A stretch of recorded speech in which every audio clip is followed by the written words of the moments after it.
ಶ್ರೀಮಾತ್ರೇ ನಮಃ. ಶ್ರೀ ಶಾರದಾ ಗುರುಭ್ಯೋ ನಮಃ. 777 888 999 000 ಈ ಥರದ ನಂಬರ್ಸ್ ಇರೋ ನೋಟ್ಸ್ ನಿಮ್ಮ ಹತ್ರ ಇದೆಯಾ? ಹಾಗಿದ್ರೆ ನೀವು ಈ ವಿಡಿಯೋನ ಪೂರ್ತಿ ನೋಡಿ. ನಿಮ್ಮ ಲಕ್ ಚೇಂಜ್ ಆದರೂ ಆಗ್ಬೋದು. 111 222 333 344 ಈ ಥರ ನಂಬರ್ಸ್ನ ಏಂಜಲ್ ನಂಬರ್ ಅಂತ ಹೇಳ್ತಾರೆ. ನೀವು ಗಮನಿಸಿರಬಹುದು, ಕೆಲವೊಂದು ಗಾಡಿಗಳ ನಂಬರ್ ಪ್ಲೇಟ್ನಲ್ಲೂ ಕೂಡ ಈ ಥರ ನಂಬರ್ಸ್ನ ಹಾಕ್ಸಿರ್ತಾರೆ. ಇವೆಲ್ಲ ಲಕ್ಕಿ ನಂಬರ್ಸ್ ಅಂತ ಹೇಳ್ತಾರೆ. ಈ ಥರ ನಂಬರ್ಸ್ ಇರೋ ನೋಟ್ಸ್ನ ಕಲೆಕ್ಟ್ ಮಾಡಿದರೆ ನಿಜವಾಗ್ಲೂ ರಿಚ್ ಆಗ್ತಾರಾ? ನಿಮಗೆ ಬೇಕಾದ್ದು ಸಿಗುತ್ತಾ? ಇದು ನಿಜವಾಗ್ಲೂ ಲಕ್ ಕೊಡುತ್ತಾ, ಇಲ್ಲ ಜಸ್ಟ್ ನಂಬಿಕೆನಾ? ಒಂದಿನ ನಾನು ಯೂಟ್ಯೂಬ್ನಲ್ಲಿ ವಿಡಿಯೋಸ್ ನೋಡುವಾಗ ನನಗೆ ಒಂದು ವಿಡಿಯೋ ಕಾಣಿಸ್ತು. ಈ ಥರ ನಂಬರ್ಸ್ ಇರೋ ನೋಟ್ಸ್ ಕಲೆಕ್ಟ್ ಮಾಡಿ ನಿಮ್ಮ ಹತ್ರ ದುಡ್ಡು ಬರ್ತಾ ಇರುತ್ತೆ, ನೀವು ಶ್ರೀಮಂತರಾಗ್ತೀರಾ ಅಂತ. ಒಂದು ವೇಳೆ ಈ ನಂಬರ್ಸ್ ಇಲ್ಲ ಅಂದರೆ ಯೂನಿವರ್ಸ್ಗೆ ಕೇಳ್ಕೊಳ್ಳಿ, ಸಿಗುತ್ತೆ ಅಂತ. ಸರಿ ಅಂತ ನಾನು ನನ್ನ ಪರ್ಸ್ನಲ್ಲಿದ್ದ ನೋಟ್ಸ್ನ ಚೆಕ್ ಮಾಡಿದೆ. ಅದರಲ್ಲಿ ಈ ಥರ ನಂಬರ್ಸ್ ಇರಲಿಲ್ಲ. ವಿಡಿಯೋದಲ್ಲಿ ಹೇಳಿದ ಹಾಗೆ ಯೂನಿವರ್ಸ್ಗೆ ಕೇಳಿಕೊಂಡೆ, ಪ್ಲೀಸ್ ಯೂನಿವರ್ಸ್, ನನಗೆ ಈ ಥರ ನಂಬರ್ಸ್ ಇರೋ ನೋಟ್ಸ್ ಸಿಗೋ ಹಾಗೆ ಮಾಡು ಅಂತ. 1-2 ದಿನದಲ್ಲಿ ನನಗೆ 10 ರೂಪಾಯಿ ನೋಟ್ನಲ್ಲಿ 777 ನಂಬರ್ ಇರೋ ಸಿಕ್ತು. ಅದನ್ನು ನೋಡಿ ತುಂಬ ಖುಷಿಯಾಯಿತು. ಯೂನಿವರ್ಸ್ಗೆ ಥ್ಯಾಂಕ್ಸ್ ಹೇಳಿ ತೆಗೆದಿಡೋಕ್ಕೆ ಶುರು ಮಾಡಿದೆ. ಆಮೇಲೆ 888, 999, 222 ಹೀಗೆ ನಂಬರ್ ಸಿಗ್ತಾ ಹೋಯಿತು. ಪ್ರತಿ ಸಲ ನಂಬರ್ ಸಿಕ್ಕಾಗಲೂ ಯೂನಿವರ್ಸ್ಗೆ ಥ್ಯಾಂಕ್ಸ್ ಹೇಳ್ತಾ ಬಂದೆ. ಹೀಗೆ ಸೇವ್ ಮಾಡ್ತಾ ನನಗೇ ಗೊತ್ತಿಲ್ಲದಂಗೆ ಸಾವಿರಾರು ರೂಪಾಯಿನ ಸೇವ್ ಮಾಡಿದೆ. ಇದರಲ್ಲಿ ರಿಯಲ್ ಸೀಕ್ರೆಟ್ ಏನಂದರೆ, ನೋಟಲ್ಲ ಮ್ಯಾಜಿಕ್ ಮಾಡೋದು, ನಮ್ಮ ಮೈಂಡ್ ಸೆಟ್ ಮಾಡುತ್ತೆ. ನಾವು ಈ ನಂಬರ್ಸ್ ನೋಡಿದಾಗ ನನಗೆ ಲಕ್ಕಿದೆ ಅಂತ ಫೀಲ್ ಆಗುತ್ತೆ. ಆ ಫೀಲಿಂಗಿಂದ ನಾವು ಕೇರ್ಲೆಸ್ ಆಗಿ ದುಡ್ಡು ವೇಸ್ಟ್ ಮಾಡಲ್ಲ. ಅದರ ಬದಲಿಗೆ ನಾವು ದುಡ್ಡು ಸೇವ್ ಮಾಡ್ತೀವಿ. ಅದೇ ಅಭ್ಯಾಸದಿಂದ ಹಣ ಬಿಲ್ಡ್ ಆಗುತ್ತಾ ಹೋಗುತ್ತೆ. ಆ ನಂಬರ್ಸ್ ನೋಡಿದ ತಕ್ಷಣ ಬೇರೆ ಕಡೆ ತೆಗೆದಿಡ್ತೀವಿ. ಸೊ ನಿಜವಾಗಿ ನೋಡಿದರೆ ನಂಬರ್ಸ್ ನಮ್ಮನ್ನು ರಿಚ್ ಮಾಡಲ್ಲ, ನಮ್ಮ ಥಿಂಕಿಂಗ್ ಮತ್ತು ಹ್ಯಾಬಿಟ್ಸ್ ನಮ್ಮನ್ನು ರಿಚ್ ಮಾಡುತ್ತೆ. ಆದರೆ ಈ ನಂಬರ್ಸ್ನ ಲಕ್ಕಿ ಅಂತ ನಂಬಿದ್ರೆ, ಪ್ರತಿ ಸಲ ನಾವು ಯೂನಿವರ್ಸ್ಗೆ ಥ್ಯಾಂಕ್ಸ್ ಹೇಳಿದ್ರೆ ಅದು ನಮಗೆ ಕಾನ್ಫಿಡೆನ್ಸ್ ಕೊಡುತ್ತೆ. ಅದು ಒಂದು ಬ್ಲೆಸ್ಸಿಂಗ್ ಥರ ವರ್ಕ್ ಮಾಡುತ್ತೆ. ಈಗ ನಿಮಗೆ ಕೆಲವೊಂದು ಪ್ರಶ್ನೆಗಳು ಕಾಡಬಹುದು. ಪ್ರತಿದಿನ ಹಣ ಸಿಗೋ ಹಾಗಿದ್ರೆ ಪರವಾಗಿಲ್ಲ, ಅಂದರೆ ಬಿಸ್ನೆಸ್ ಮಾಡೋದಾದರೆ ಪ್ರತಿದಿನ ದುಡ್ಡು ಸಿಗುತ್ತೆ, ಅದರಲ್ಲಿ ಈ ನಂಬರ್ ಸಿಗಬಹುದು. ತಿಂಗಳ ಸಂಬಳ ಅಥವಾ ವಾರಕ್ಕೆ ಸಂಬಳ ಬಂದರೆ ಹೇಗೆ ಅಂತ ಅಲ್ವಾ?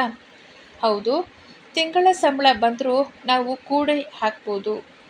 ಸಂಬಳ ಬಂದ ಕೂಡಲೇ ನೀವು ಚೆಕ್ ಮಾಡಿ, ನಿಮಗೆ ಒಂದು ನೋಟಾದರೂ ಸಿಕ್ಕೇ ಸಿಗುತ್ತೆ, ಅದನ್ನು ತೆಗೆದಿಡಬಹುದು. ಈಗ ಎಲ್ಲ ಕಡೆ ಫೋನ್ಪೇ ಮಾಡೋದ್ರಿಂದ ಈ ನಂಬರ್ಸ್ ಹೇಗೆ ಸಿಗುತ್ತೆ ಅಂತ ನಿಮಗೆ ಡೌಟ್ ಬರ್ಬೋದು. ಆದರೆ ನನ್ನ ಉತ್ತರ ಖಂಡಿತ ಸಿಗಲ್ಲ. ಯಾಕಂದರೆ ನಾವು ಎಲ್ಲ ಕಡೆ ಫೋನ್ಪೇ ಮಾಡೋದ್ರಿಂದ ನಮಗೆ ಕೈಯಲ್ಲಿ ದುಡ್ಡು ನಿಲ್ಲೋದು ಇಲ್ಲ. ನಾವು ಪರ್ಸಲ್ಲೂ ಕೂಡ ದುಡ್ಡು ಇಟ್ಕೊಳ್ಳಲ್ಲ, ಮನೇಲೂ ಯಾವುದು ದುಡ್ಡು ಇಟ್ಕೊಳ್ಳಲ್ಲ. ಪ್ರತಿಯೊಂದು ನಾವು ಫೋನ್ಪೇ ಮುಖಾಂತರನೇ ನಾವು ಟ್ರಾನ್ಸಾಕ್ಷನ್ ಮಾಡ್ತೀವಿ. ಸೊ ಮನಿ ಕೂಡ ನಮಗೆ ಅದು ಸೇವ್ ಆಗಲ್ಲ.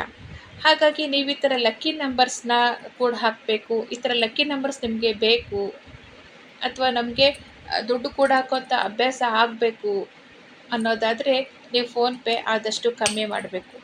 ನೀವು ಹಾಗೆ ಯೋಚನೆ ಮಾಡಿ, ನೀವು ಫೋನ್ಪೇ ಯೂಸ್ ಮಾಡೋಕ್ಕೂ ಮುಂಚೆ ನೀವು ಎಷ್ಟು ಹಣ ಸೇವ್ ಮಾಡ್ತಾಯಿದ್ರಿ, ಈಗ ಎಷ್ಟು ಹಣ ಸೇವ್ ಮಾಡ್ತಾಯಿದ್ದೀರಾ ಅಂತ. ಯಾಕಂದರೆ ನಾವು ಅಂಗಡಿಗೆ ಏನಕ್ಕಾದರೂ ತರಕ್ಕೆ ಹೋದಾಗ ಒಂದು 50 ರೂಪಾಯಿ 100 ರೂಪಾಯಿ ಅಂತ ಹೇಳಿ ನಾವೇನಾದರೂ ಪರ್ಚೇಸ್ ಮಾಡೋಕ್ಕಂತ ಹೋಗ್ತೀವಿ. ಆದರೆ ನಾವು ಅಲ್ಲಿ ಖರ್ಚು ಮಾಡೋದು ಎಷ್ಟಿರುತ್ತೆ? 200-300, ಕೆಲವೊಂದು ಸಲ 500 ರೂಪಾಯಿ ಕೂಡ ಆಗ್ಬೋದು. ಅದೇ ನಾವು ದುಡ್ಡು ತೊಗೊಂಡು ಹೋದರೆ ನಾವು 100 ರೂಪಾಯಿಗೆ ಏನು ತೊಗೊಳ್ಬೇಕಂತಿರ್ತೀವೋ ಅದರಲ್ಲೂ ನಾವು ಚೇಂಜನ್ನು ವಾಪಸ್ ತೊಗೊಂಡು ಬರ್ತೀವಿ. ಪೂರ್ತಿ ಖರ್ಚು ಕೂಡ ಮಾಡಲ್ಲ ಅಲ್ವಾ? ಹಾಗಾಗಿ ನಾವು ಆದಷ್ಟು ಫೋನ್‌ಪೇನ ಎಲ್ಲಿ ಯೂಸ್ ಮಾಡಬೇಕು, ಕೆಲವೊಂದು ಕಡೆ ಫೋನ್‌ಪೇ ಮಾಡಲೇಬೇಕಾಗತ್ತೆ, ಅಂಥ ಕಡೆ ಮಾಡಿ.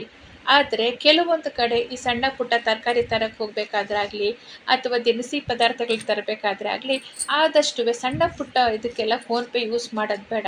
ಅದ್ರ ಬದಲು ನಾವು ದುಡ್ಡು ಕೊಟ್ಟೆ ಪದಾರ್ಥಗಳನ್ನ ತೊಗೊಂಡು ಬರಬೇಕು. ಆವಾಗ ನಮಗೆ ಚೇಂಜ್ ಮಿಕ್ಕತ್ತೆ. ಆ ಚೇಂಜನ್ನು ಕೂಡ ನಾವು ಬೇರೆ ಕಡೆ ಅದನ್ನು ಸೇವ್ ಮಾಡ್ಬೋದು. ಈ ಥರ ನಂಬರ್ ಸಿಕ್ಕಿದ್ರೆ ನಮ್ಮ ಅದೃಷ್ಟ ಚೆನ್ನಾಗಿತ್ತು, ಈ ನಂಬರ್ ಸಿಕ್ತು ಅಂತಂದರೆ ಅದನ್ನು ಕೂಡ ನಾವು ಸೇವ್ ಮಾಡ್ತಾ ಬರ್ಬೋದು. ಇನ್ನು ಮೂರನೇ ಪ್ರಶ್ನೆ, ನಾವು ಹೌಸ್ ವೈಫ್ಸ್ ಆದರೆ ಈ ನಂಬರ್ನ ಹೇಗೆ ಸೇವ್ ಮಾಡಬಹುದು? ಖಂಡಿತ ಮಾಡ್ಬೋದು. ಹೇಗೆ ಅಂದರೆ, ನಿಮ್ಮ ಹಸ್ಬೆಂಡ್ ನಿಮಗೆ ಖರ್ಚಿಗೆ ಅಂತ ದುಡ್ಡು ಕೊಟ್ಟಿರ್ತಾರಲ್ಲ, ಅದರಲ್ಲಿ ನಿಮಗೆ ಈ ನಂಬರ್ ಸಿಗ್ಬೋದು. ಇಲ್ಲ ಅಂತಂದರೆ ನೀವು ತರಕಾರಿ ತರಕ್ಕೆ ಹೋದಾಗಲಿ ಅಥವಾ ದಿನಸಿ ಪದಾರ್ಥಗಳ ತರಕ್ಕೆ ಹೋದಾಗಲಿ ನಿಮಗೆ ಚೇಂಜ್ ಸಿಗುತ್ತಲ್ಲ, ಅದರಲ್ಲಿ ಈ ನಂಬರ್ ಸಿಕ್ಕೇ ಸಿಗುತ್ತೆ. ನೀವು ಅದರಲ್ಲಿ ಕೂಡ ಸೇವನೆ ಮಾಡ್ಬೋದು. ಒಂದು ವೇಳೆ ನಿಮ್ಮ ಹತ್ರ ಈ ನಂಬರ್ ಇಲ್ಲ ಅಂದರೆ ಖಂಡಿತ ನೀವು ಯೂನಿವರ್ಸ್ಗೆ ಕೇಳ್ಕೊಳ್ಳಿ. ಯೂನಿವರ್ಸ್ ಖಂಡಿತ ನಿಮಗೆ ಆ ದುಡ್ಡು ಸಿಗೋ ಹಾಗೆ ಮಾಡುತ್ತೆ. ಆದರೆ ಪ್ರತಿ ಸಲ ಸಿಕ್ಕಾಗಲೂ ನೀವು ಯೂನಿವರ್ಸ್ಗೆ ಥ್ಯಾಂಕ್ಸ್ ಹೇಳೋದನ್ನು ಮಾತ್ರ ಮರಿಬೇಡಿ. ನೀವು ಎಷ್ಟು ಥ್ಯಾಂಕ್ಸ್ ಹೇಳ್ತೀರೋ, ನೀವು ಆ ದುಡ್ಡನ್ನು ಎಷ್ಟು ಚೆನ್ನಾಗಿ ಸೇವ್ ಮಾಡಿರ್ತೀರೋ, ನಿಮ್ಗೆ ಅಷ್ಟು ದುಡ್ಡು ಬರ್ತಾ ಹೋಗುತ್ತೆ. ಖಂಡಿತ ಒಂದ್ಸಲಿ ಟ್ರೈ ಮಾಡಿ. ಈ ಥರ ನಂಬರ್ಸ್ ಇರೋ ನೋಟ್ಸ್ ಸೇವ್ ಮಾಡಿದ್ದೀನಿ, ತುಂಬ ಆಗಿದೆ, ಏನು ಮಾಡೋದು ಅನ್ನೋ ಪ್ರಶ್ನೆ ನಿಮಗೆ ಕಾಡ್ಬೋದು. ಆಲ್ರೆಡಿ ನೀವು ಸೇವ್ ಮಾಡಿದರೆ ಅಥವಾ ಮುಂದೆ ಮಾಡಿದ್ರೂ ಏನು ಮಾಡಬಹುದು ಅಂದರೆ ಅದನ್ನು ನಿಮ್ಮ ಬ್ಯಾಂಕ್ ಅಕೌಂಟಿಗೆ ಹಾಕ್ಕೊಳ್ಬೋದು. ಇಲ್ಲ ಅಂತಂದರೆ ನಿಮಗೆ ಏನು ಇಷ್ಟ ಆಗುತ್ತೋ, ತುಂಬ ದಿವಸದಿಂದ ನೀವು ಒಂದು ಡ್ರೆಸ್ ತೊಗೊಳ್ಬೇಕಂತನೋ ಅಥವಾ ನೀವು ಏನಾದರೂ ಒಂದು ತೊಗೊಳ್ಬೇಕು ಅಂತ ಆಸೆ ಪಡ್ತಿರ್ತೀರಲ್ಲ, ಅದನ್ನು ಈ ದುಡ್ಡಿನ ಮುಖಾಂತರ ನೀವು ತೊಗೊಳ್ಬೋದು. ನೀವು ಏನು ಸೇವ್ ಮಾಡಿರ್ತೀರ ಅದೇ ದುಡ್ಡಲ್ಲಿ ನಿಮ್ಗೆ ಇಷ್ಟ ಆಗಿರೋ ಡ್ರೆಸ್ ಆಗಲಿ ಅಥವಾ ಮನೆಗೆ ಏನಾದರೂ ತರಬೇಕು ಅಂದ್ಕೊಂಡಿರ್ತೀರ ಅದನ್ನು ತರ್ಬೋದು. ಇಲ್ಲ ನಿಮ್ಮ ಮಕ್ಕಳಿಗೆ ಏನಾದರೂ ಅದನ್ನು ಏನಾದ್ರು ಗಿಫ್ಟು ಅದ್ರ ಮುಖಾಂತರ ತಕ್ಕೊಡ್ಬೋದು. ಇಲ್ಲ ನಿಮ್ಗೆ ಏನು ಇಷ್ಟ ಆಗುತ್ತೋ ಅದನ್ನು ಆ ದುಡ್ಡನ್ನು ಚೆನ್ನಾಗಿ ನೀವು ಯೂಸ್ ಮಾಡಿಕೊಂಡು ನಿಮ್ಗೆ ಇಷ್ಟ ಆಗಿರೋದನ್ನು ತೊಗೊಳ್ಬಹುದು. ಇಲ್ಲ ಅಂದರೆ ಏನು ಬೇಡ ಅಂದರೆ ನೀವು ಬ್ಯಾಂಕ್ಗೆ ಹಾಕ್ಕೊಳ್ಬೋದು. ಮತ್ತು ನಂಬರ್ಸ್ನ ಸೇವ್ ಮಾಡೋಕ್ಕೆ ಶುರು ಮಾಡಿ ಹಾಗೆ ರೊಟೇಷನ್ ಮಾಡ್ತಾ ಇರ್ಬೋದು. ಯಾಕಂದರೆ ನೀವು ಫೋನ್ಪೇ ಯೂಸ್ ಮಾಡಬೇಕಾದ್ರೆ ನೀವು ಥಿಂಕ್ ಮಾಡಿ, ಬ್ಯಾಂಕಲ್ಲೂ ಮಂತ್ ಎಂಡ್ ಆಗ್ತಾ ಎಲ್ಲ ಖಾಲಿ ಇರುತ್ತೆ, ಪರ್ಸಲ್ಲೂ ₹1 ಇರಲ್ಲ. ಆದರೆ ನೀವು ಈ ದುಡ್ಡು ಶೇಖರಣೆ ಮಾಡೋದ್ರಿಂದ, ಸೇವ್ ಮಾಡೋದ್ರಿಂದ ನಿಮಗೆ ಕಣ್ಮುಂದೆ ದುಡ್ಡು ಕಾಣಿಸ್ತಾ ಇರುತ್ತೆ ಅಲ್ವಾ? ದುಡ್ಡು ನೋಡ್ತಾ ಇರ್ತೀರ ನೀವು. ಫೋನ್ಪೇ ಅಂದರೆ ನಿಮ್ಮ ಕಣ್ಣಿಗೆ ನಿಮ್ಮ ಚಿಲ್ಲರೆ ಕಾಸು ಕೂಡ ಕಾಣಿಸ್ತಿರಲ್ಲ. ಆವಾಗ ಲಕ್ಷ್ಮಿ ಮನೇಲಿದ್ದಂಗೆ ಆಗುತ್ತೆ, ದುಡ್ಡು ಮನೇಲಿದ್ದಂಗೆ ಆಗುತ್ತೆ. ಒಂದು ವೇಳೆ ನಿಮಗೆ ಮಂತ್ ಎಂಡಲ್ಲಿ ಏನಾದರೂ ಎಮರ್ಜೆನ್ಸಿ ಆಯಿತು, ಅರ್ಜೆಂಟಾಗಿ ಏನಾದರೂ ಹಣ ಬೇಕಾಯಿತು ಅಂದರೂ ಕೂಡ ನೀವು ಈ ದುಡ್ಡನ್ನು ಉಪಯೋಗಿಸ್ಬೋದು. ಯಾವುದಾದ್ರೂ ಒಂದು ರೀತಿಯಲ್ಲಿ ಆ ದುಡ್ಡು ನಿಮಗೆ ಉಪಯೋಗಕ್ಕೆ ಬರುತ್ತೆ. ಹಾಗಾಗಿ ಮನೆಯಲ್ಲಿ ಎಲ್ಲೂ ದುಡ್ಡು ಇಲ್ಲದೆ ಇರೋ ಹಾಗೆ ಮಾಡ್ಕೊಳ್ಬೇಡಿ. ಸ್ವಲ್ಪ ದುಡ್ಡಾದರೂ ಕಣ್ಣು ಮುಂದೆ ಕಾಣಿಸ್ತಾ ಇರೋ ಹಾಗೆ ಸ್ವಲ್ಪ ದುಡ್ಡನ್ನು ಮನೇಲಿ ಇಟ್ಕೊಳ್ಬೇಕು. ಅದನ್ನು ಈ ರೀತಿ ನೀವು ಸೇವ್ ಮಾಡ್ತಾ ಬಂದರೆ ಅದು ಲಕ್ಕಿ ನಂಬರ್ಸ್ ನಿಮ್ಮ ಹತ್ರ ಇದ್ದಂಗೂ ಆಗುತ್ತೆ ಮತ್ತು ದುಡ್ಡು ಕೂಡ ನಿಮ್ಮ ಕಣ್ಣು ಮುಂದೆ ಇದ್ದಂಗೆ ಆಗುತ್ತೆ. ಈ ಥರ ಸ್ಪೆಷಲ್ ನಂಬರ್ಸ್ ಇರುವ ನೋಟ್ಸ್ನ ಸೇವ್ ಮಾಡೋದ್ರಿಂದ ನಮ್ಮ ಮೈಂಡ್ ಸೆಟ್ ಚೇಂಜ್ ಆಗುತ್ತೆ. ನಂಬರ್ಸ್ ನೋಡಿದಾಗ ಪಾಸಿಟಿವ್ ಫೀಲಿಂಗ್ ಬರುತ್ತೆ. ಲಕ್ ಇದೆ ಅಂತ ಅಂದ್ಕೊಂಡಾಗ ಕಾನ್ಫಿಡೆನ್ಸ್ ಇನ್ಕ್ರೀಸ್ ಆಗುತ್ತೆ. ಕಾನ್ಫಿಡೆನ್ಸ್ ಇದ್ದರೆ ಬೆಟರ್ ಡಿಸಿಷನ್ಸ್, ಮನಿ ಸೇವ್ ಮತ್ತು ಅರ್ನಿಂಗ್ ಆಗುತ್ತೆ.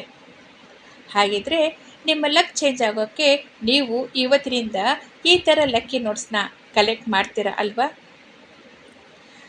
ಇವತ್ತಿನ ಈ ವಿಡಿಯೋ ನಿಮಗೆಲ್ಲ ಇಷ್ಟ ಆಗಿದೆ ಅಂತ ಅಂದ್ಕೊಳ್ತೀನಿ. ಯಾರೆಲ್ಲ ನನ್ನ ಚಾನಲ್ಗೆ ಇನ್ನೂ ಸಬ್ಸ್ಕ್ರೈಬ್ ಮಾಡಿಲ್ಲ, ಪ್ಲೀಸ್ ಸಬ್ಸ್ಕ್ರೈಬ್ ಮಾಡಿ, ಲೈಕ್ ಮಾಡಿ ಮತ್ತು ನಿಮ್ಮ ಫ್ರೆಂಡ್ಸ್ಗೂ ಈ ವಿಡಿಯೋನ ಶೇರ್ ಮಾಡಿ. Thank you.